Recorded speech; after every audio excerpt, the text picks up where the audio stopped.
আমার মা অনেক সিদ্ধান্ত ভুল নেন, তাকে বোঝানোর জন্য রাগ করতে পারবো কিনা? মা হোক, বাবা হোক, বা পরিবারের কোনো গুরুত্বপূর্ণ ব্যক্তি হোক, আপনার প্যারেন্টস বা আপনার সিনিয়র কোনো ব্যক্তি হোক, তাদের যদি কোনো সিদ্ধান্ত নেওয়ার ক্ষেত্রে ভুল হওয়ার প্রবণতা থাকে বা সিদ্ধান্ত নেওয়ার প্রবণতা থাকে, যেমন দেখা যায় যে তারা আগে জেনারেশনের মানুষ, অনেক কিছু তারা বোঝেন না, মোটা মোটা ভুল তারা করে বসে থাকেন। ডেফিনেটলি আমরা তাদেরকে বোঝাবো, এবং বোঝাতে গিয়ে মান, অভিমান, কিছুটা জোরাজুরি, কিছুটা চাপাচাপি করতে পারবো, কিন্তু মনে রাখতে হবে সেই চাপাচাপি, সেই জোরাজুরিটাকে যেন তারা স্নেহ, ভালোবাসা, শ্রদ্ধা ভরেই যে করা হয়েছে সেই বার্তা যেন তারা নেয়।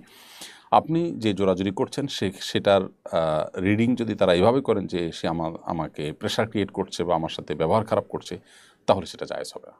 অর্থাৎ আপনি তাকে আপনার যে আবদারের জায়গাটা, সেখান থেকে আপনি রাগ করতে পারেন, সেখান থেকে আপনি জোরাজুরি করতে পারেন, কিন্তু রাগটা যদি এমনভাবে হয় যে তার মনে কষ্ট হচ্ছে, তাহলে সেভাবে আপনি রাগ করতে পারেন।